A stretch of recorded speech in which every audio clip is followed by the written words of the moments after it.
Welcome to Art House Legends Podcast, where high art and geek culture collide. I'm Eric, MovieDude Eric, and I do expect me to talk. And I'm Chris Tondevold. And I'm Chris Farrell. And 007, please try not to wreck the car this time. In this episode, we're discussing Goldfinger, starring Sean Connery, Garrett Froba, Honor Blackman, and Harold Sakata, directed by Guy Hamilton. Gentlemen, we have ourselves our first Bond on Art House Legends. I gotta ask right off the bat. Actually, first off, before we even get there, welcome to the podcast. Chris Farrell, this is your first podcast with us, isn't it?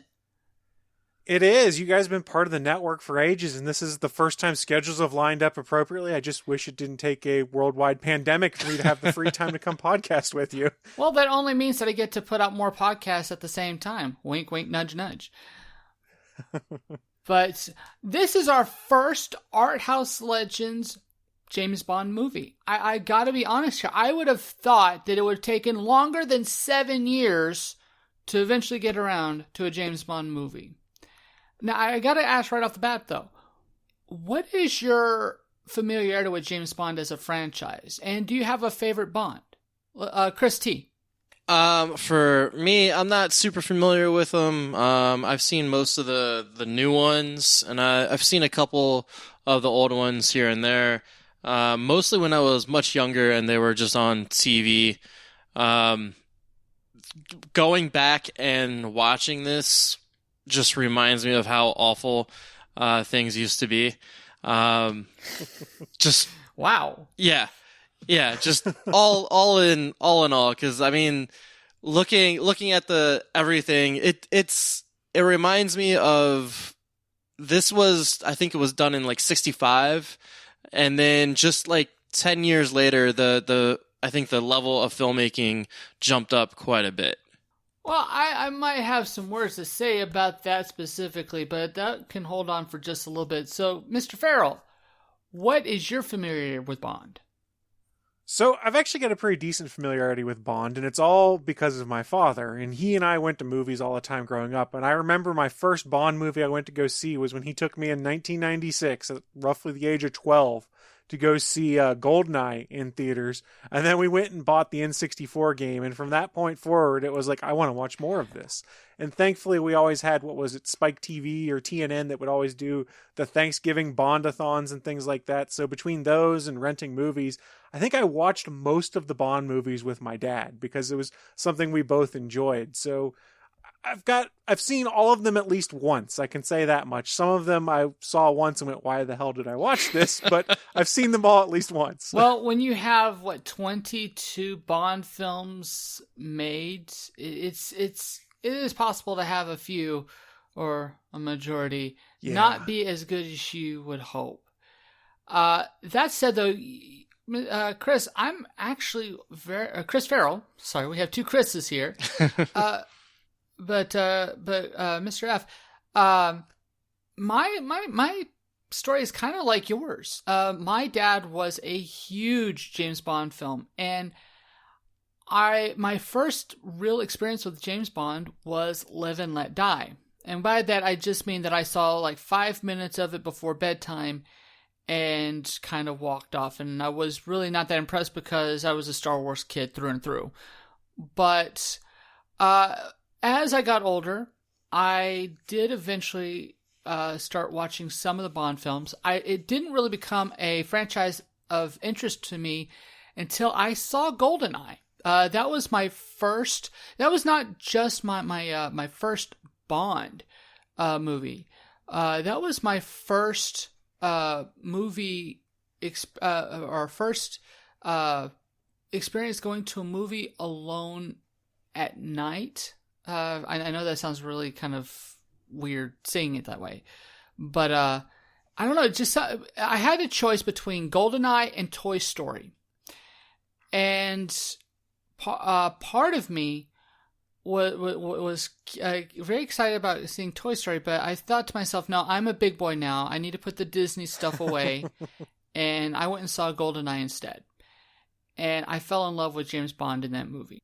And then the game came out, and yes, I I could do Proximity Mines like the best of them. Just saying. We got to play slappers only, though. You know, that is such a cliche. That is so cliche, slappers only. But all the same, though, so I will say right now that Brosnan is my Bond. He will always be my Bond. Sorry, Daniel Craig. Sorry, Connery. Not sorry, Roger Moore. But no, it is a very interesting ride. Anyone who's watched more than 3 James Bond films will find themselves in a situation where you kind of have to judge a James Bond film on the qualities of other James Bond films. It feels like these movies are begging to be compared, right? No, I think you're 100% right. I mean, just the way these movies are, everyone compares because everyone has their favorite for specific reasons. Everyone has their one that they hate, and they just lend themselves to it because they're not exactly serialized, so there's an overarching plot across the vast majority of them until you get in like the Daniel Craig movies where they've done that. So it lends itself a lot more to be like, well, I like this one because it was in space. Well, I like this one because it has a big space laser. Things like that. Yeah. And I guess for me, when it comes to talking about the James Bond franchise, because part of me kind of wanted to do Dr. No as our first one, because obviously it's the first James Bond film. But what I find when it comes to Bond is you can't really look at it, again, as you mentioned, in a serialized manner. These are not serialized. They are basically kind of like dime store novels. They're adventures of Buck Rogers, meant to be looked at, I guess maybe even like a comic book of sorts, right? Yeah. Like, I mean, you'll have episodes that are kind of serialized or that tie in from one event to the other, but then they'll just stop and then they'll start a whole new story. And Goldfinger definitely has some of the things that we would see in the prior to Bond films, and things that will actually kind of play into later Bond films, but they're more kind of like Easter eggs of sorts, right? More than any kind of continuity. Yeah, they're the wink and nod callbacks. This era of James Bond movies is notorious for the wink and the nod, where everyone's like, oh, we're in on this joke that's going on here. And Goldfinger is the 3rd Bond film. And when it comes to the lists of the great James Bond film, Goldfinger tends to be one of the top, usually within the top 5, right? Yeah. So, out of curiosity, after seeing this film, what do you think makes this one particularly memorable to audiences, to fans, and to critics? Chris, if you want to take this one, that's cool, because I have a completely different opinion than most of the critics. So I'll lead off with it then. I think in part, some of it is, this is when you can argue that Connery might have hit his best stride as Bond. I would argue From Russia with Love might have been when he hit that point, because it's one of my favorites. But Connery's hit his stride in here. You've got Odd Job, who kind of became semi-iconic for folks. I mean, remember, they made him one of the first gags they made in the Austin Powers movies, which is just a riff on James Bond as multitasks, I think was his name, or something like that. So that was memorable. I honestly think there's just something ridiculously over the top about, I'm going to rob Fort Knox, but not actually take the gold, but blow it up with a nuke so that it's not spendable. But the whole thought of getting into Fort Knox, that's always been something that's been a gag or a joke or something that's been referenced. I can remember as a kid from just stupid cartoons or stories that we all tell ourselves. So that kind of appeals to folks, I think, because everyone's had that, oh, I'm just going to knock off Fort Knox and take all the money kind of thing. So I think that pulls in, and I don't know, it resonates and hooks some people, I think, in just that regard, that the story that they're telling, which, while albeit is a bit hokey and doesn't necessarily make sense from a convoluted supervillain plan, it's still fun. And I also think that this is probably one of the first times that, to your point, Chris, that the villain is doing more than just trying to steal money. He's really, it's a bigger master plan, which I actually appreciated. I dug kind of the idea of, hey, I'm going to poison the US's money so my money gets more value. So I thought, Right. good. I was going to say, I loved that Bond also thought it was all about, oh, you're here to steal the money. And then when they do the cliche supervillain reveal of what the plan is, because all Bond movies have to have that at some point in time, he's like, you're brilliant. You're going to make it so that the gold's not spendable and you become the wealthiest person. So they kind of flip what you think it's going to be as the plan on its head and screw with you in that regard, which in regards to Bond movies, I kind of enjoy that it's not super straightforward. Yeah, I really appreciated the subversion of expectations because that happens a couple times. Like Bond getting basically beat up and kidnapped almost every interaction with pretty much anybody, I'd actually really enjoyed too. Yeah, Bond does not win many of his fist fights here until the end when he's breaking out of his prison cell or whatnot. Then they eventually send 3 men to guard him because nobody ever looks up when they go into a room where they don't see anyone. Right. That's the problem. That's true. But I'm gonna kind of make some interesting comparisons, and you're probably gonna think that I am out of my mind. But I think I've got an idea, and it's actually more of a tie into yours, Mr. Farrell, where I'm kind of at when it comes to why this film gets the amount of love that it does. And it comes down to the third film or the third season of certain shows finding its stride. Think of it this way. Whenever you think about the quintessential Nightmare on Elm Street, people will say that the first one because it's very suspenseful. But when we think of the iconic Freddy Krueger, though, it's Nightmare on Elm Street 3. The first one was too suspenseful. The second one was the off-kilter one. The third one was the one that understood what this character was. Friday the 13th.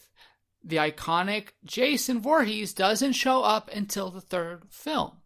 The Office. Season 1 was too mean. Season 2, slightly getting there. Season 3 is where it found where it was going to go. And I did not just pull that out of my butt. I just recently rewatched season 3 and I realized this. But, again, when it comes to certain series, and I think that when you think about Dr. No was a memorable introduction to James Bond. From Russia with Love is definitely a great Bond film, but if you think about it, it's also really serious. It's in my opinion, is possibly of the Bond films, the one that gets closest to what Ian Fleming's original novels were about, right? I guess you could say Casino Royale as well. The Daniel Craig Casino Royale, not the spoof Casino Royale. That film was tense. It was suspenseful. It had a couple of jokes, but it really didn't have that camp quality. That when we think about James Bond now, the one that the timeless James Bond comes off as this kind of like gentleman spy, but also kind of a trickster, wily, cunning womanizer, all of that, right? And Goldfinger was the one that really found that pace, and I'm gonna give it specifically to Guy Hamilton. Guy Hamilton comes into this franchise at the third film, and he absolutely finds that beat. He takes the action and suspense of the second, blends it with a little bit more humor, and he finds that sweet spot when it comes to James Bond. And then he'll bring it back when he does Thunderball. He'll think about, or he'll keep playing that up as he does the next 3 James Bond films. And to me, that's where Goldfinger becomes memorable. It's that moment that we see the fully realized James Bond. The one that all other James Bonds up to Daniel Craig tried to achieve, right? I think that's fair. And that, like you'd mentioned, by saying up to Daniel Craig, that's when they made a point of trying to pivot the series away from the wink and the nod, the over-the-top ridiculous set pieces, and we all are kind of in the gag that's going on to we're going to make this like Jason Bourne. Well, I honestly, I'm going to say this right now. And this actually is coming from something that I remember listening to Now Playing Podcast when they did their James Bond retrospective. Them talking about when it comes to James Bond. James Bond has always, I would say, possibly around the last of the Sean Connery films, and definitely through the Roger Moore films, they chase trends. They chase any trend that is cool at the time. And one thing when it comes to Daniel Craig was Jason Bourne came out and exploded. Both the Bourne Identity and Bourne Supremacy both had this visceral, gritty realness. And especially considering that when at the time that the Bourne films were coming out, Quentin Tarantino was trying his hardest to get himself in as into a James Bond film. He wanted to direct a James Bond film. He wanted to do Casino Royale specifically. And they decided, instead of following him and his catchy 60s and 70s vibe, which he definitely would have brought to that, they decided to chase the trend of Jason Bourne because they saw that as being the future of the franchise. We can argue whether they were successful or not, considering, of course, that Skyfall is the only Bond film to make $1 billion, right? So they might have had it. They might have actually called it right. I doubt that it would have made $1 billion with Tarantino. So just to clarify, I wasn't meaning that like it's a bad thing that they pivoted like that, but yeah. I remember what the internet was like at the time when Daniel Craig was cast, and they made this point of how it was going to change. And I don't necessarily think it was a bad thing because the Bond movies as they were with Pierce Brosnan, I don't think would work with today's film-going audience. Definitely not. They wouldn't find it as entertaining. No, they wouldn't have. And Austin Powers definitely saw that. Yeah. I think all you had to do is watch the Austin Powers films and realize that would not work. And let's be honest here, Die Another Day was the death knell of that Bond, of that vision of Bond. Again, I love me some Pierce Brosnan, but I will be the first to say Die Another Day, easily one of, if not the worst Bond film ever made. But that said, let's talk about Goldfinger specifically. So this film came out in 1964. This is the height of the Cold War. Britain is a valued ally of the United States in their fight against the Soviet Union. Out of curiosity, what aspects of the film do you think ages this film well? Do you think is still standing the test of time? For me, it's the odd job. It's the villain for the most part. I remember watching that fight where he's just smiling the entire time, which was fantastic. And any kind of thing that James Bond threw at him, he just bounced right off of him, which I really, really liked. And I think that character, because it's not a caricature either. And when you look at it too, all of Goldfinger's team, they're not caricatures of any kind of Asianness, which is what I really liked. They were played straight throughout the whole thing, for the most part. So that, I think that ages it fairly well. And then obviously the downside of it is just the treatment of women. I will say the treatment of women, and it doesn't help that we also have the infamous Playboy interview with Sean Connery, where he openly says that if a woman steps out of line, that she needs to be put back in it. Is not helping the image of James Bond when it comes to women's rights and kind of seeing women as equals. And let's be honest here, especially in Goldfinger, none of the women are seen as equals to men. Even the ones that they're trying their hardest to kind of get that point across, they do not, right? which is kind of typical of Bond movies of this day and age, and you could argue that is probably typical for the vast majority of Bond movies. Yeah, I agree. But I the thing is that when it comes to like when I think back on Dr. No and From Russia with Love, and understand From Russia with Love actually had a very competent female protagonist that Bond worked with, and that. I mean, yeah, she was not as good as Bond, but at the same time, though, they treated her with respect, and they definitely appreciated her skills, right? Yes. But plus, this movie also sort of Goldfinger also literally, well, not literally, but basically refrigerated a woman. If you're familiar with the DC Comics analogy. Absolutely. In fact, I would almost go as far as to say two women were basically just expendable in this particular film, and it does kind of make me think about how this film thinks about women specifically. What are they, just eye candy? If that's the case, then what do we think about Pussy Galore as a character? Obviously, her name is extremely derogatory. Very much. Yeah. But what do you think that this film is genuinely saying about women? Or is it really even thinking about women?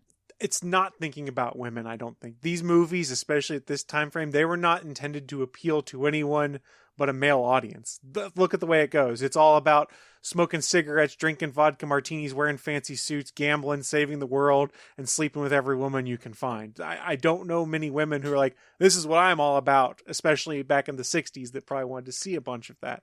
The flip side to that, though, is say if Pussy Galore had a normal name and she was trying to be way more of an equal to everybody.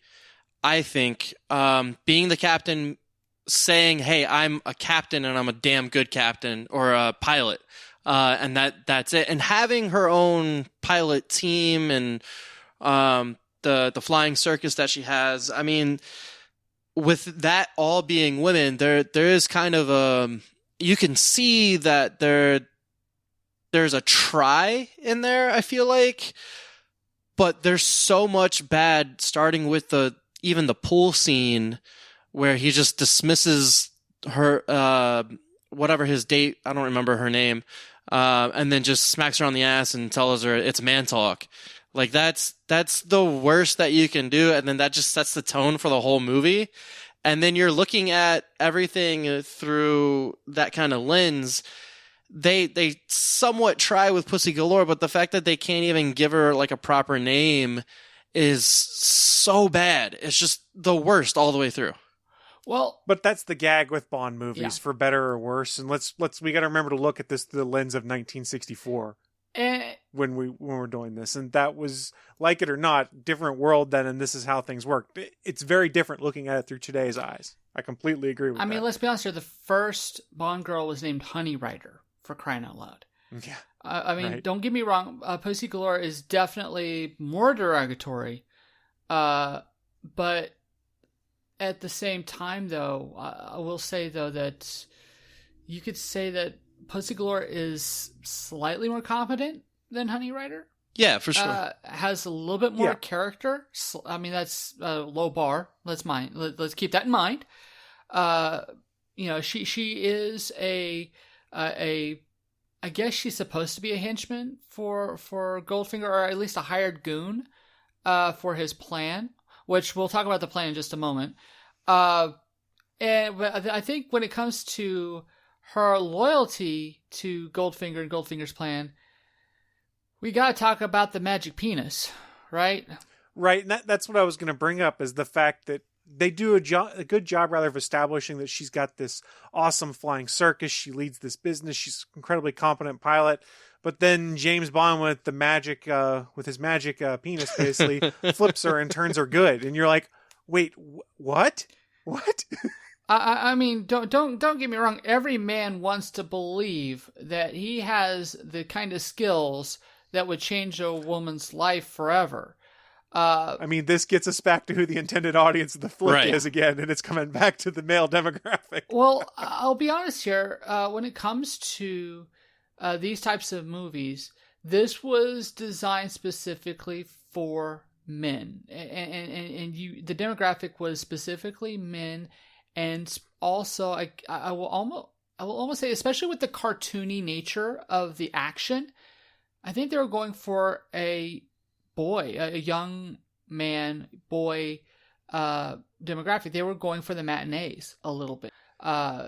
Yeah, with the over-exaggerated fight scenes, it's very similar to what you'd see with Shatner Star Trek when he would get into his fight scenes. The slow, drawn-out, protracted fights where you get into grapples and you kind of... These are the things that drove me crazy with these Bond movies. Bond grapples with a guy that has a gun for like 20 seconds or something before he's able to magically overpower him and then punch him in the face or something like that. They're so bad. That doesn't hold up very well. Yeah, I mean... Chris, you mentioned the Odd Job fight. That is awesome. I think it holds up because they build the terror and the suspense that nothing's stopping him. But most of the other fist fights and things in this movie, if you watched it in 1964, you probably enjoyed it a lot. If you watched it in 2020, you go, what the hell? Why is this so slow? What are they doing? Well, and my point earlier, Enter the Dragon came out in 73, I believe. So you're looking at 10, 11 years after this movie, and the fight scenes just in that movie are exponentially better than what this is. So when you look at it, even the Odd Job fight, where it is built up, I think Oddjob is built well as far as an intimidating character, someone he doesn't speak at all, and there's a sense of dread every single time, and the fact that he smiles all the way through it is probably my favorite part. But that fight is so slow and drawn out and just bad all the way through that when you look at it and you just kind of time skip and you're looking at, oh, wow, okay, so this was 63, 64, somewhere around there. And then you look 10 years later, the whole aspect of fighting in a movie completely changed. And for us watching this movie, when you're an audience going to this is probably amazing. The Shatner fights, I think, are probably a perfect example of this, where everything is slow paced and everything is very telegraphed. And that's the way that they're used to. And I was trying to look at some other movies that came out in the 60s to try and compare this fight to and the choreography of it, but there was just nothing that was substantially better. And then you just look in the 70s where everything kind of broke open. I think that people are used to that kind of slow pace, and they probably did the best that they could do with that trend in this movie, but it's still lacking so much when you go back into it.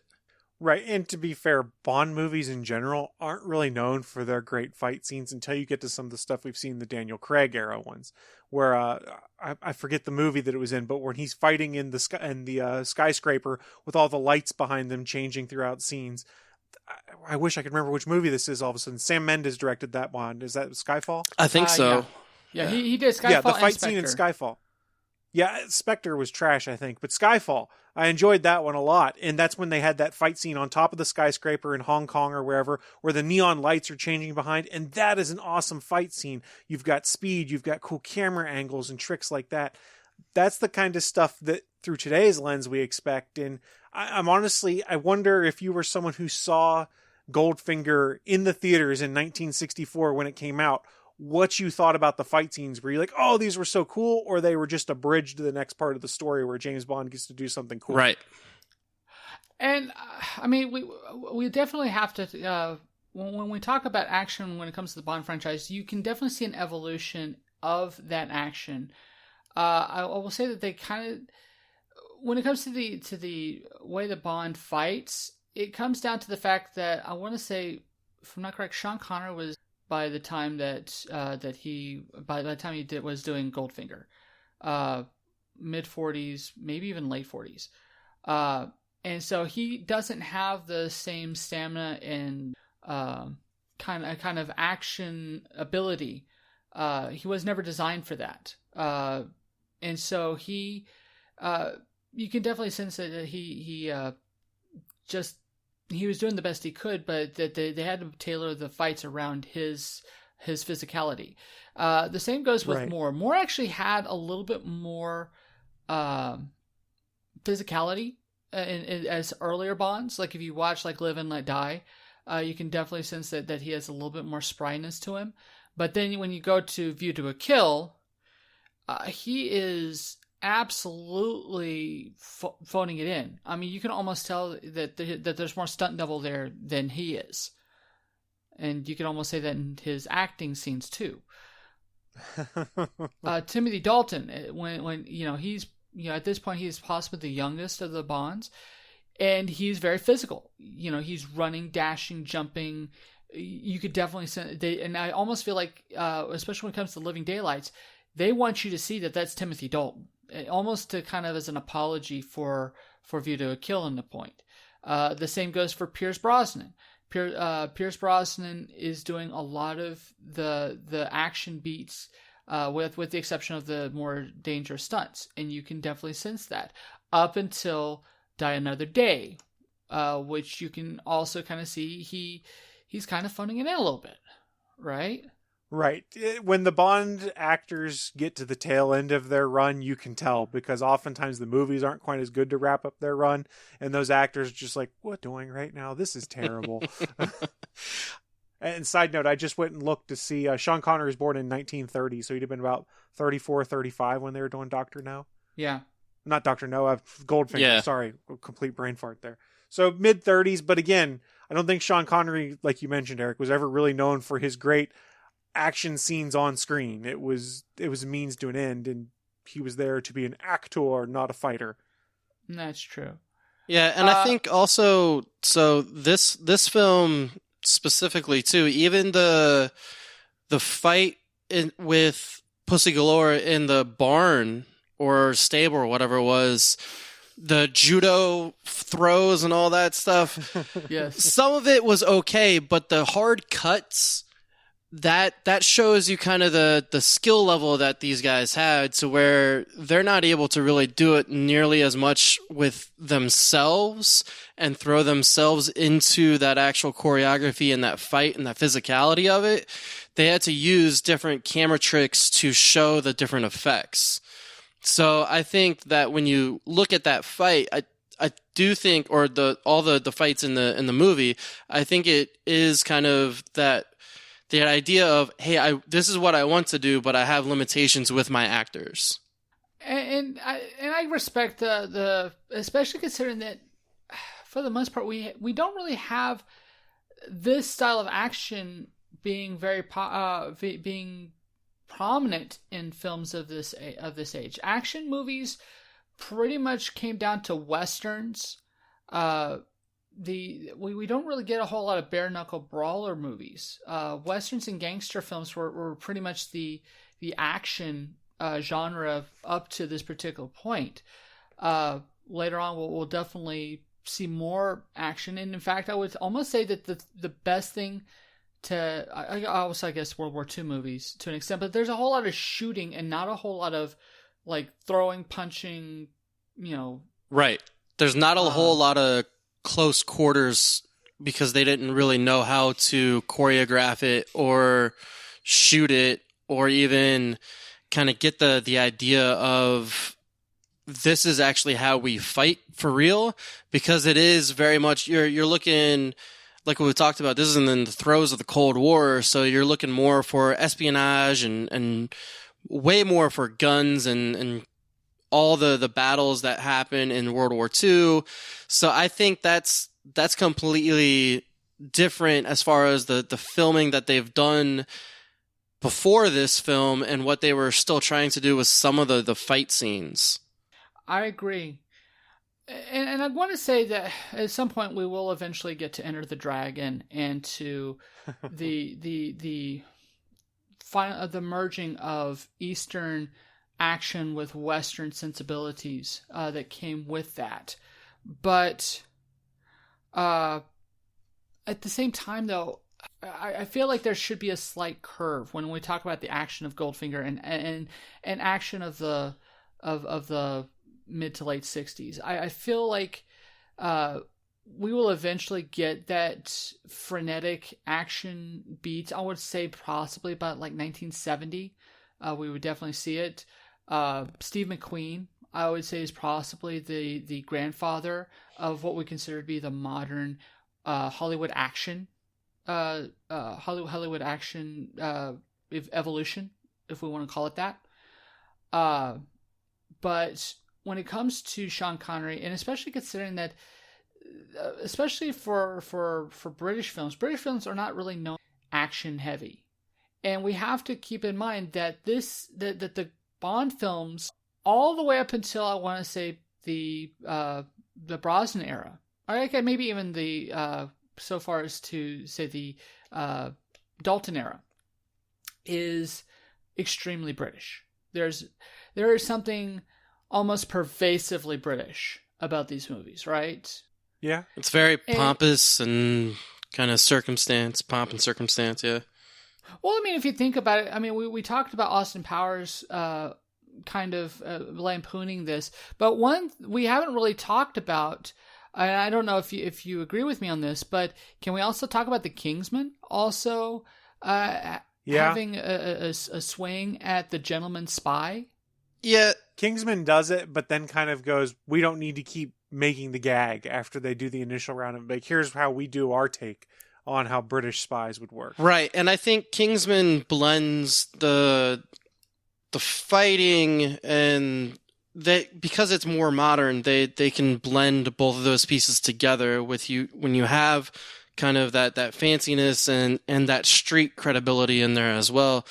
The only thing that kind of threw me off with Goldfinger is the fact that they brought up judo. Like, that was kind of the whole fight style that they were going with. If it was going with just a regular boxing, punch 'em up, I would kind of agree a little bit more with that. As far as it's very stiff. The fact that I feel like this is one of the first movies that really brought kind of an Eastern fight style to Western cinemas. Well, you're forgetting one thing that became kind of a sensation, not the biggest sensation, but it was starting to become very popular, which is, well, Bruce Lee. Bruce Lee was in the Green Hornet around this same time, and he was making kung fu interesting, but also people were paying attention to karate and judo specifically. Right. And the way that the Bond producers kind of saw it was that judo was more gentlemanly, more face to face, almost a pistols at dawn type of dual element in hand to hand combat. Right. Yeah, it's very much more of a chess match because it's all about positioning and leveraging. So I think that's an interesting point in there, that they thought that was more gentlemanly than karate. And I guess you got to remember that, the Japanese are coming in. We're kind of embracing them a little bit more on a Western front too. But when it comes to Gold, and I feel like at this point I would like to talk about the character of Goldfinger a bit, and we talked about how, unlike other Bond films, Bond gets his ass handed to him quite a bit in this movie. All the time. That might be my favorite part of it. It used to be my worst part of the movie when I initially saw this movie, because I had in my mind that James Bond was this suave debonair. He was always that he would be on top, and to see him constantly getting his butt kicked, constantly getting captured, constantly, even though he still finds his way on top, it almost seems like he accidentally comes out on top. Like, only reason why he comes out on top is because of the competence of his enemies, right? It feels very Austin Powers-esque in that regard, because Austin Powers never wins because of his skills. Right. And what I was reading too to kind of prepare for this is that Guy Hamilton was talking about how he wanted to have the villains seem way more powerful. So that was kind of the idea of going into this, that Bond could easily be defeated or at least beaten up a little bit, right? And his whole idea is that he wanted the villains to be way more powerful and for him to be able to overcome that in different kind of ways. So I think that is interesting when you look at that he got beat pretty much every interaction. Because it's also, when you look at that first scene of him blowing up I don't even know what it was, I guess in Mexico, where he blew up some facility, and then he just walks in, just in his suit, just chilling out. Like I would thought that was the whole movie. Like he was going to be that the whole way, that he is so much better than everybody else, and he's just so smooth and debonair. And then when you actually watch the rest of Goldfinger, he's just getting his butt kicked all the way through. And I guess I sort of get where they might have been going at that with a storytelling perspective, because it makes the payoff of him winning in the end even better, because he's been beaten so many times through what seems to be his best efforts. And like you said, he's supposed to be the unbeatable, the best spy that the British have. And these guys are just basically handing his butt to him. And then in the end, the British way perseveres, 007 wins. And that's your payoff, is that he finally gets the win in the end. Everything goes his way. So storytelling wise, I sort of get it. Yeah, and he also doesn't beat Oddjob by brute force or even physicality at all. He beats him by electrocuting him. So it's almost by happenstance that he is getting the upper hand. Well, no, The Bond of this, I actually like the fact that Bond deals with Oddjob, though. I love seeing him being skillful and wily and using his environment. That's actually pretty awesome. The problem here is that he doesn't do it often enough.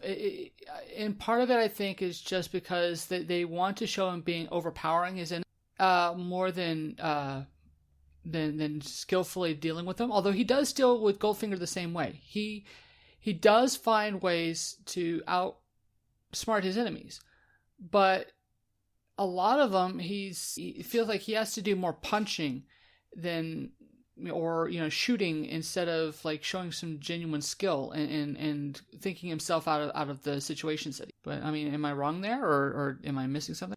No, I think good. I'm sorry. I was gonna say, I think you're right. I mean, I didn't have anything long and in depth to say. Just like, yeah, I think you're right.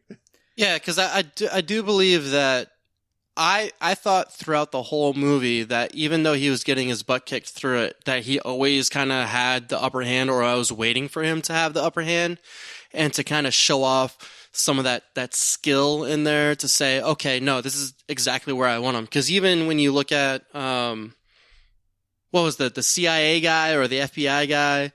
Felix Leiter. Yeah, and he was just like, oh yeah, our dude's got him. He's got him right where he wants him. Bond is always right where, always has his targets right where they want him. He doesn't throughout the whole movie. We know that. But at the same time, I always kind of felt that even though we constantly see him getting beat up, I always felt like he was still kind of waiting in there. And I don't know if that's just kind of like the mystique of Bond and just the way that I've always thought him, that he's always going to have kind of the upper hand somewhere in there. And the only time that really kind of went away from me is actually through the Daniel Craig movies.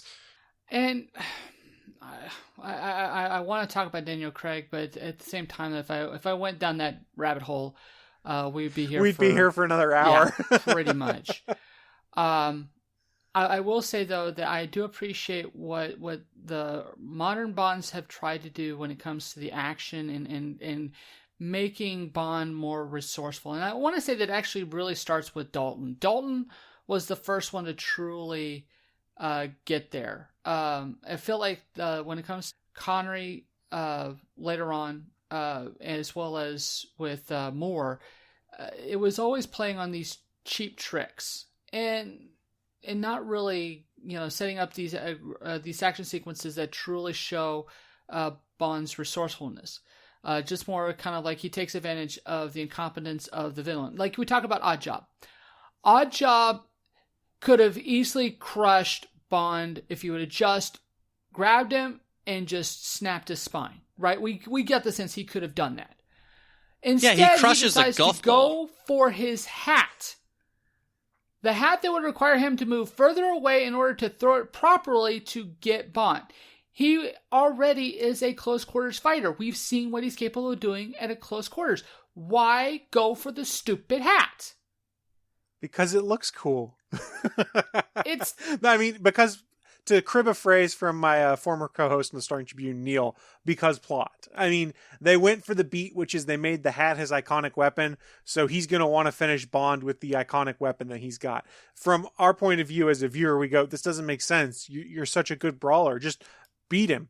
Just use your fists and beat him. Don't worry about the weapon. But they kept keying on the hat throughout the movie at different points, so they wanted to go back to that. I would also be upset if this is my iconic weapon and someone tried killing me with my own weapon. That's true too. That said, though, GoldenEye, the video game, did make that hat a very, very powerful and dangerous weapon. Well, they made Oddjob a very dangerous person by making him 4 feet shorter than everybody else. That's why it was no fair to play as Oddjob. Okay, fair enough. But the thing is that, and we talk about Oddjob a lot, but who do you think is more iconic in this film? Is it Goldfinger himself, or is it Oddjob? It's totally Oddjob. And maybe I'm biased because I'm a kid that grew up in the 90s playing GoldenEye on my N64, which had Oddjob in it and became kind of a meme before we had memes of playing the game as Oddjob. But even then, let's go and look at Austin Powers, which parodied Bond. And I think I mentioned at the top of the show, one of the first things they parody and rip off in the first one is Oddjob with a guy named Multitasks. It takes them 3 movies to get to Goldfinger, to have Goldmember there, and they're really not very analogous characters. They just ripped off a name and inserted a penis joke. Yeah, and for me, it's definitely Oddjob. When you look at it, I think they could have built it up a little bit more if there were more people dying because he was encasing them in gold. You know, that when we first see that is such a big deal, I think, but that's never revisited. So when you look at Oddjob, where his presence is felt throughout the entire movie, and I think that Goldfinger's cool, but the production of the movie and the way that he was acted and voiced is a bigger deal than just his character as a whole. I mean, but if you want to go, the Mythbusters have tested this route to figure out which is more iconic. They did do the painting in gold, and they sort of made an Oddjob hat, so I guess they're on equal footing. Okay, you got me. It's the Mythbusters grading scale. You got me. Oh God. Yeah, because I'm sorry. I think it's, for me, I think it's way more interesting the fact that Goldfinger, Gert Frobe, is that how you pronounce his name? I think it's Frobe. Frobe, okay. It's definitely Swedish.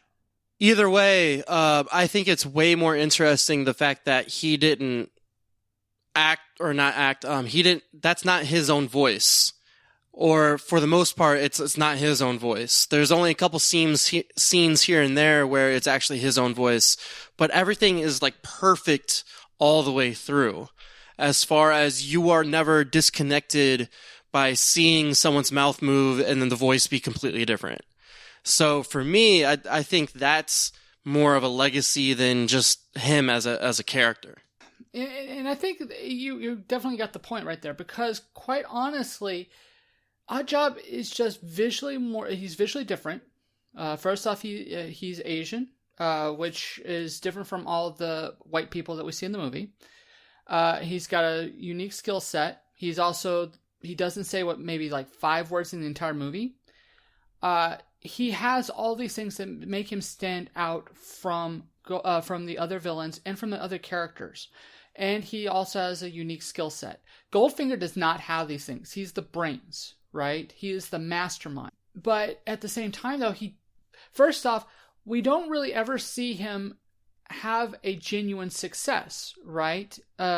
Even when we first meet him, he's like gambling on gin rummy. I mean, of all games, gin rummy? Whatever.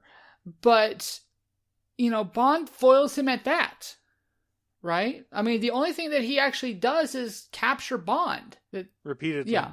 I mean, I guess that's a success, but, I mean, that doesn't get him any closer to his goal. Him capturing Bond, it would be to his benefit to just kill Bond. There is no reason to keep him around.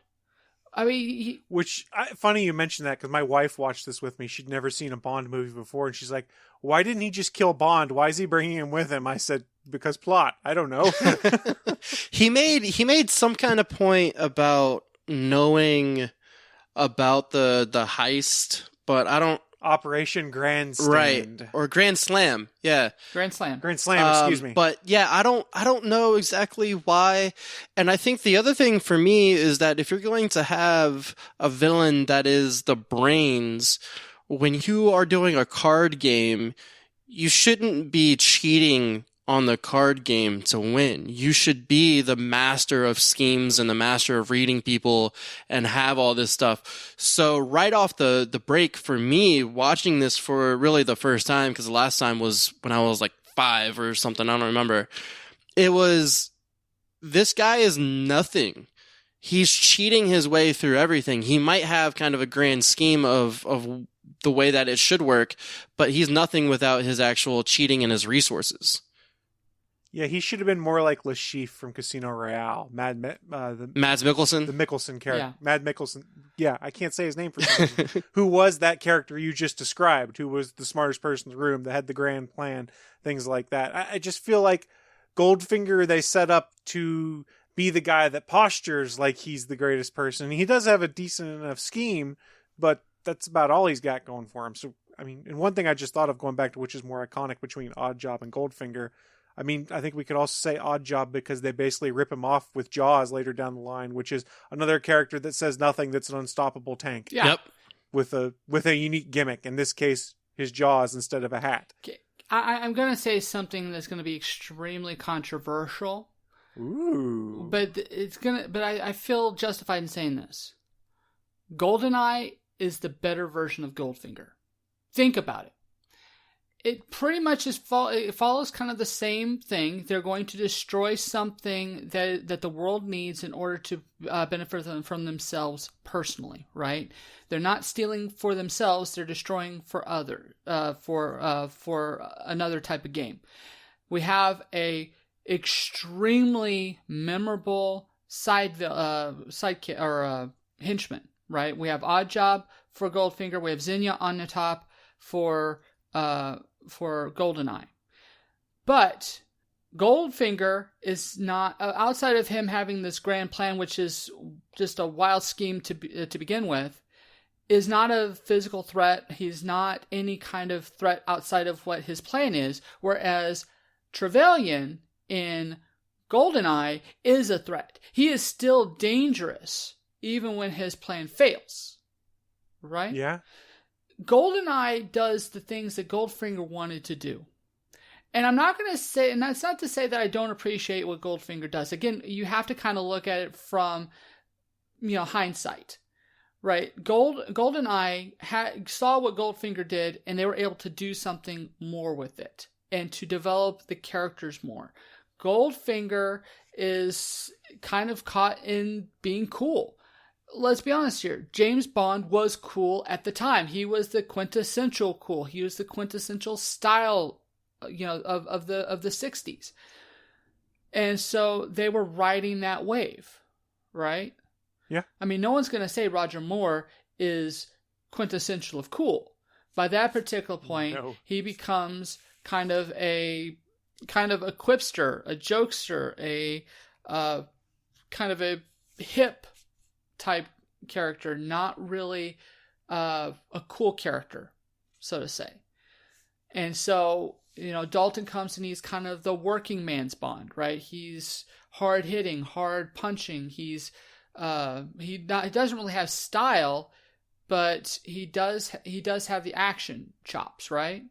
And then, as I mentioned with Brosnan kind of is all of it. He has the charm and the style. He also, he also has the action chops. He has all of the other things that all the other Bonds have, right?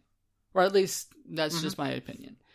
And I feel free to go ahead and come at me and say how I'm absolutely wrong in all this, but that's just my read on how the Bonds look. But Goldfinger in the movie, Goldfinger does have one thing I think GoldenEye does not, and that is a playful nature. this movie understands what it wants to be. It wants to be playful. It wants to be kind of campy. It wants to goof off. And Connery is more than happy to do that. He doesn't buckle under the change in tone from the other two films, right? He plays along. I love when Pussy Galore gives her name.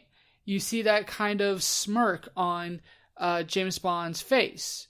You know, when you have the grand monologue about, you know, when Goldfinger does his monologue, you can sense that Bond is in on the joke. Like, yeah, that's ridiculous, but at the same time, it's different, at least, you know. And Connery plays it like that, right? He feels in on the joke. He's not a part of the joke. Does it make sense? I agree with that. Yes, and you can tell, or at least he seems to be having fun with it in this movie too. Absolutely, and I will say that this is the one that you feel like he's having the most fun. I mean, again, if we were talking about the other Bonds, like the first Bond, you can sense that he was trying to be cool. The second Bond, he was wanting to be the action star.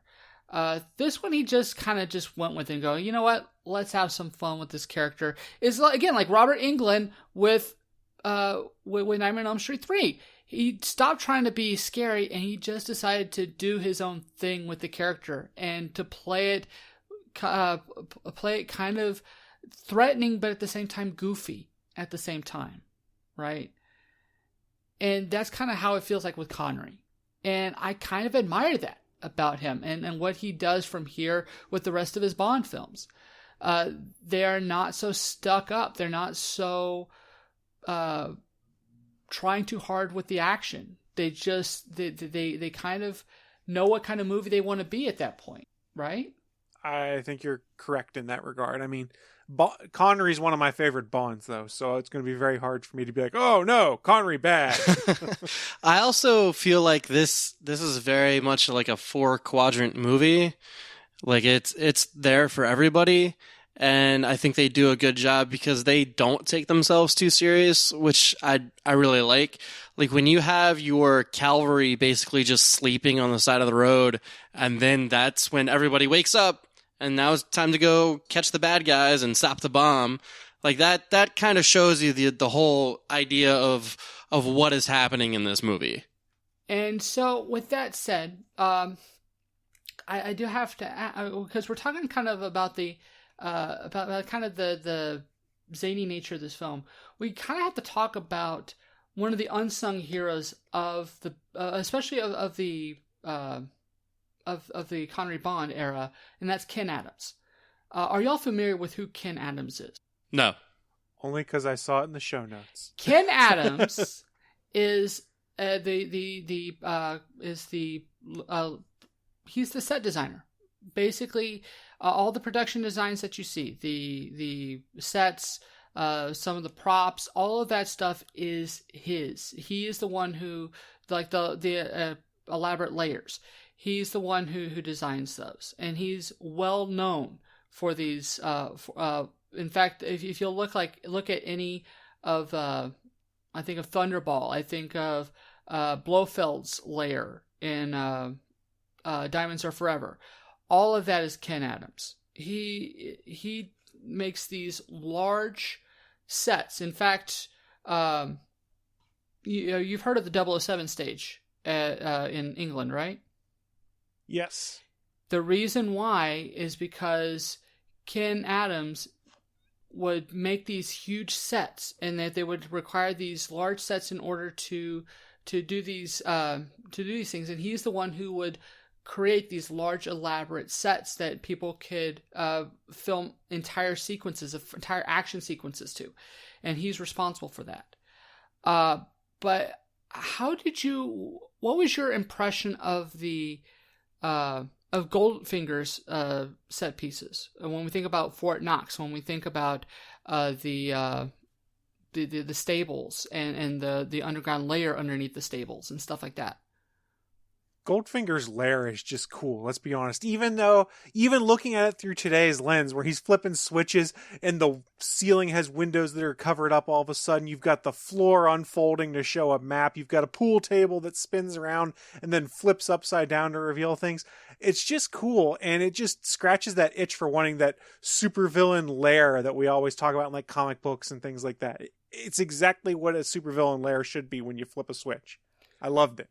Yeah, I really dug it. The fact that he can kind of move that big ass pool table just around, that was one of my favorite parts, because it just moved around the entire room and it just kind of like floats through it. I thought that was cool. I thought the fact that he had kind of everything built up, you get the sense that he is very much in control throughout the entire thing, and he's working with, in that one shot, multiple crime families, multiple mobs, all from across the country, and he is the one that is in complete control. And it's because of a lot of that, because of that set piece and the way that he's able to transform the room and take over and show kind of this big grandiose plan and be like, this is all me. So you guys need to learn your place, and this is all how we're going to do it. You're going to run everything through me. And it's really the surrounding him inside that room. I absolutely love that part. And I also have to admit, I giggle every time when the floor starts rolling back and the guys are freaking out because the floor is opening up in front of them. I just can't help it. Every time I see it, I giggle. What was the line? What is this? I want to say, like, what is this? A swimming pool? But no, that's not the line, because I'm thinking of It's a Wonderful Life, where the exact same thing happened when there was a pool underneath the floor. But what I do love about the sequence, though, is that he has this huge ass picture of Fort Knox, and then he brings out the model of Fort Knox. Like, he has both the picture and the model. He needed both in order to make his point. And I think to myself, he's just making sure. And I think to myself, who's the one who blew up this picture? Like, did they have to go to like Kinko's or the '60s version of Kinko's? Because it's a huge ass picture, like almost to size, to be honest. Like, it takes up the entire room. And then he has the model, which for some reason is hollow, so that Bond can look through the model. Oh, yeah. And hear what... It does make for a really cool set piece, though, with Bond looking up through the model while they're talking about it. Like, how does that work? Who was the one who designed this model? Like, no, it's going to come to the floor, and there's going to be a room underneath it. Like, that seems to be more work than is necessary. Of course, but again, I guess if you need such a big room, and like you talked about the pool table that moved around, for what reason? I mean, the only reason it moves is, I guess, because he doesn't even bring the model at that time. It's just so he could show the guys the picture, but the picture's on the other side of the room. So it just like it looks like it only moved around for just to move around until much later when he pulls out the model. Right? I don't know. Yeah. But again, that's what I like. That's what I appreciate about this film. This film has such a cheesy element that under other circumstances, it might be annoying. Like if this would be like if we had gone from Daniel Craig to Goldfinger. You know what I mean? That would probably be annoying. Like if No Time to Die was nothing but cheesy puns and judo chops, I have a strange feeling that audiences would tear it down with pitchforks, right? You are correct. But again, sensibilities have changed a lot in 60 years. But I don't mean like specifically Goldfinger. I'm just talking about just the vibe, the silliness. You could let's say I'm just spitballing here, but let's say that we have a spoof as No Time to Die. No Time to Die is an official Bond movie, but it's spoofed. I mean, I don't think anyone would buy that, would they? I guess it depends on how you play it, because like we talked about at the top of the show, Kingsman sort of does that riff on Bond and pulls it off, but it's not quite in the same spirit you're talking about it's here. Not as... I guess it would depend... But it depends on who's doing the film and who's involved as to how well it would work out, I think. Fair enough. But I just think back on I don't know if y'all saw the recent SNL with Daniel Craig where they did the James Bond scene. Yes. The crap stable. That was fantastic. That was amazing. That was absolutely. But again, if that would have been No Time to Die instead of a spoof, would audiences be down for that? Oh, probably not, just because of what the expectation is of what a Bond type movie needs to nowadays. Since they pivoted, I just don't see people going for it. Yeah, and it would be like basically having an Austin Powers movie be main canon. And I feel like that just would not go through at all. Had Austin Powers never come out, maybe you could get away with that. But I think, Eric, you said at the top of the show, is that Austin Powers did such a good job of exposing that camp and ridiculousness that's in some of these Bond movies, you can't really pivot back to it. It's just like I can't watch an episode of Family Guy anymore because South Park ruined it for me with the callback jokes they did when they did their episodes making fun of Family Guy and the manatees writing all the jokes. Once it's been exposed to you, it's very hard to put it out of your brain and go back on the. All right, so at this particular point, is there anything that we haven't really touched on regarding Goldfinger? Anything that you feel like hasn't really been touched upon? Because that's the thing. Like, we could have gone sequence by sequence about this film, but it's basically, Bond finds himself in a situation, Bond gets captured, Bond escapes. Bond gets in a situation, Bond gets captured, Bond escapes. The girls, the first girl, she gets with him, she gets romantic with him, gets turned to gold. Second girl, looks like she's going to be a Bond girl, dies before she becomes a Bond girl. And then we have Pussy Galore, right? Yeah. And in a way, you could almost say that the second woman that comes in on this was definitely going to die, that she was going to get a refrigerator, was because she had an ordinary name. Good point. I mean, having an ordinary name in a Connery Bond film is almost like the 2 days to retirement, or you're just redshirting yourself. Yeah, you're not wrong.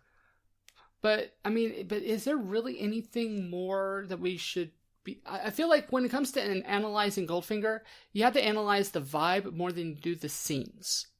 I think that's probably right. I think that's probably right, because it's a whole aesthetic of it. Because like what we kind of talked about earlier, everybody has an idea of what the film that they're making, and it is not that serious. So in that case, let's go ahead and let's get to Geek Sheet right quick. This is going to be a short one, because quite honestly, there isn't a whole lot of things here that I could find, unless y'all know some stuff that I missed out on. But Sean Connery. We've talked about him a couple of times on Art House Legends already. Most notably, The Rock, which have y'all seen The Rock by any chance? Yep. Oh, yes. And can we all agree that is the perfect old Sean Connery movie, like of the old age? Oh, yes. In fact, he's more of a badass in The Rock than he was in Bond. I feel like that's that's something that I can say without getting punched too much. You're right. My own headcanon, what I wanted to be true was this was James Bond. Just an old James Bond that had assumed a new role. And I was like, oh, this would be great. I know it's not the case, but I want just let me imagine. Well, technically he's SAS instead of MI6, but it might be that MI6 just disavowed him and said that he was SAS. So you could make headcanon. You could make headcanon. And Harry Mason does sound a little bit like James Bond. A little bit. But I could be wrong.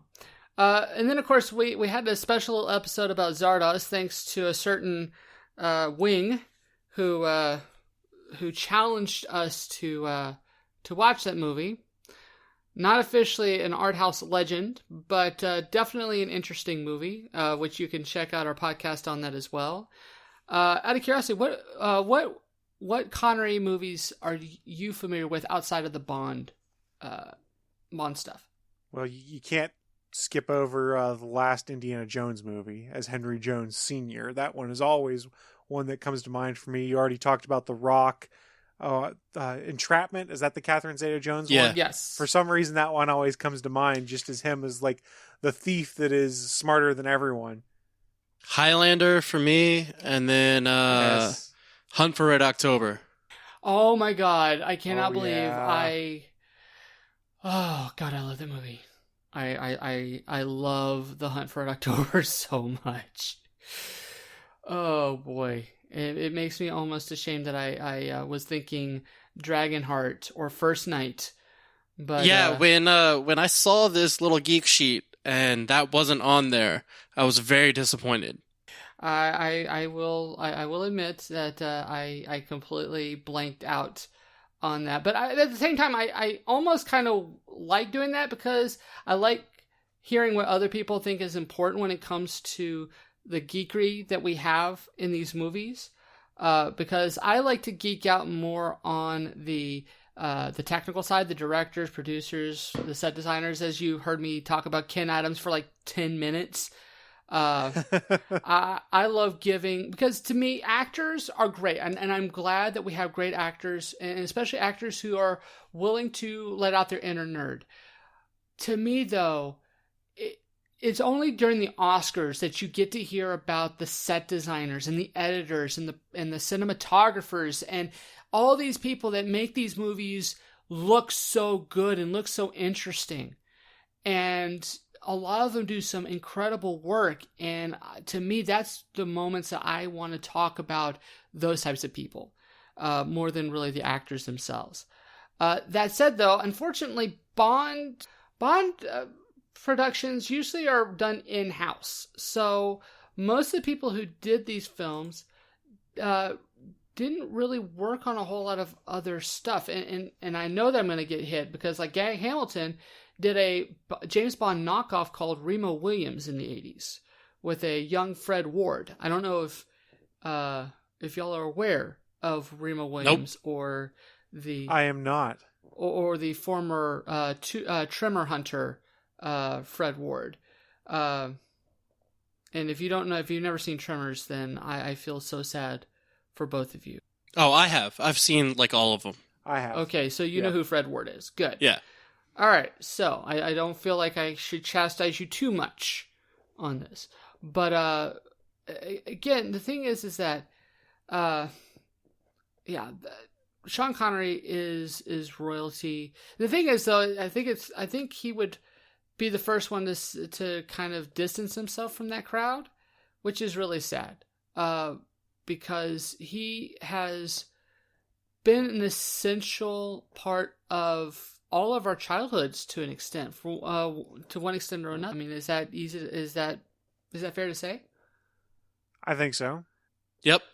All right. So, is there anything else we want to add to the geek sheet before we call it? I think one we just have to bring up just because of the significance of what it was, which is the League of Extraordinary Gentlemen, which is the movie that retired Sean Connery. I hate you. It should have been good. There was so much potential, and that movie is so bad, and it retired him. I could understand why. I wish it hadn't. Yeah. But that was painful. He credited it in an interview at one point in time as part of the reason why he was getting out, because it was such a miserable experience. So as much as I hate bringing it up, I think we have to mention it just because it retired James Bond. And understand, he worked with Michael Bay. Okay, for something to be painful, and you still are credited with a Michael Bay movie, albeit his best movie, you can't even argue that. It's still a Michael Bay movie. So, kudos. Just kudos. You, League of Extraordinary Gentlemen, you broke an icon. Yeah. Nice. The only other things that I was going to add was Sakata, the actor that played Oddjob, was actually electrocuted during that final fight. So I thought that was actually really interesting because he kept hold of everything until Guy Hamilton actually said cut. And then Broccoli, the producer and the owner of the Bond rights, actually worked with... So everything that was filmed for Fort Knox, which I thought was really cool, all the flying overhead, that was all done in real life. And he worked with a couple of the military guys, a couple of his buddies to get all those approvals to do that.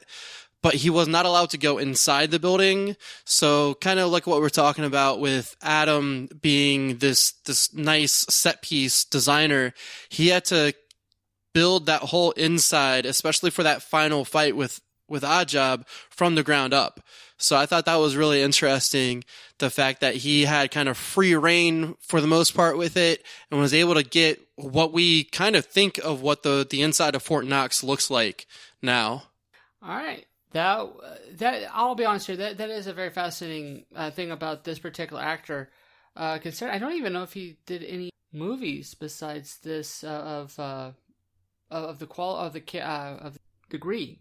I don't think so. He was a pickup. He was just a silver medalist weightlifter before this. So he was just picked off. I think this was his first and maybe only movie. I'm not sure. So in that case, let's go ahead and let's call this Chris. And Chris, do you agree with the critics and fans about Goldfinger? Do you give it a pass? Do you give it a fail? Or do you give it a maybe? Chris F.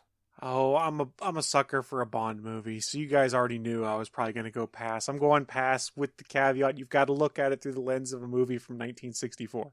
Anything else you want to bring up about the film?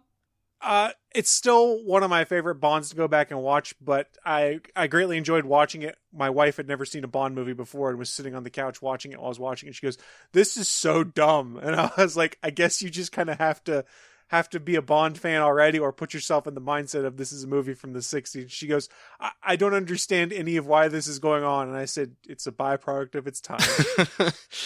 If you can mentally put yourself in that space and in that year, I still think that it's just a maybe. For me, looking back onto it, it's definitely a fail, but you have to see Oddjob. And I think that's the only really big piece in here to where that's such an iconic character. You have to see the way that he is done throughout the entire movie, because I think it's an exceptional role for him and just a great way to build a villain. And honestly, when it comes to this, I'm kind of torn, because part of me does want to reject this film, even though I've really enjoyed it when I was younger, because of the campiness and goofiness of the film, and how there are some things that, especially more recently, are just very painful to watch. The thing is that when I, again, look at it from what the film was trying to do and the intention of the film, and even though it does get kind of ugly in certain areas, it wasn't because it was trying to be ugly. It's not trying to be mean. It's not trying to be nasty. It's trying to be fun, and let's be honest here, it was trying to aim at a younger demographic. It was trying to aim specifically, I would say, possibly preteen to teenage boys. I feel like that's what this movie was really aiming for. Giving the same amount of action and quality that the other Bonds had provided, but aiming it a little bit younger than the prior two. And to that extent, it does give us the iconic James Bond. It does do that. This is the Bond that we're going to think about, even more than I think we're going to think about the Daniel Craig films. The Daniel Craig films, in my opinion, are going to have its own caveat. It's like there's going to be an asterisk next to Daniel Craig when it comes to Bond. Unless we have another 20 films of this style of Bond, and then we're going to be saying the thing about Connery being the asterisk. But we'll have to wait 20 films to find out that's the case. That said, though, there is some fun to be had here. And you can respect a film that knows what it's trying to do, that aims to do it, and does it to the degree that this film does. And with that, I've got to just respect that the film gets it. The film gets what it's trying to do. And for that, I'm going to give it a pass. It's one of my more, hesitant passes to an extent. But to me, it earns the degree of love and respect, and I don't think that we would have gotten the other Bonds if we didn't get this Bond. If you're a Roger Moore fan, you have to respect Goldfinger for providing that template here. If you're a Dalton or a George Lazenby fan, you wouldn't get that unless this film had come out. Even Daniel Craig, to an extent, had to push away from this film. It was living in the shadow of this film when Casino Royale came out. And so it had to fight against it. And for that, I gotta respect a film that does that. And I gotta respect that it does it to as well as it does, because it could have easily just went entirely juvenile. It could have went absolutely childish. But it just did just enough to goofy and campy. And so, at this point, are there anything else that we want to bring up about this film before we start to call it a day? I can't think of anything. I'm good. So, Mr. Farrell, where can people find you on the internet? If you want to find me on the internet, the easiest way to do it is head on over to gonnageek.com. I'm on the official gonnageek.com show and another show called All Things Good and Nerdy, where we talk about random geeky things and geek out. You can catch them live on geeks.live. Just check the calendar at the bottom of the page. All right. Mr. Tondevold, where can people find you? You can find me on Ambition Radio. It's my own podcast where I interview people that have found some kind of balance between their life, family, career, and the pursuit of their dreams, passions, or hobbies. I post almost every week with everything that's going on in the world. It hasn't been happening, but we'll get back to a regularly scheduled release here shortly. All right, and if you're interested in more Art House Legends goodness, we have about 6 years of awesome material that you can go through at our website, arthouselegends.libsyn.com. We're also on all the major streaming sound services, such as Stitcher, Spotify? Yeah. So we're on all the... That's... okay, hold on. Let me get back to it. Hold on.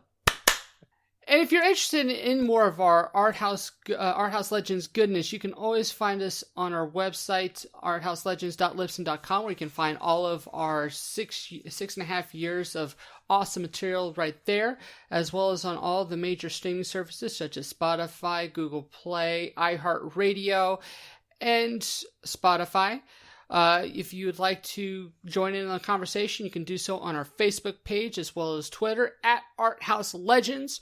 Or if you don't want to join the rest of us, you can always send us just a quiet little email of congratulations or whatever you think about saying nasty to me just in private. You can do so at arthouselegends@gmail.com, and I will get back to you as soon as possible. Thank you so much, Mr. Farrell, for joining us for your episode. How'd you like it? Oh, it was a ton of fun. Thank you so much for having me. And thank you so much for joining me, gentlemen, for this episode. This is the MovieDude Eric. This is Chris Tondevold. And this is Chris Farrell. And Fee.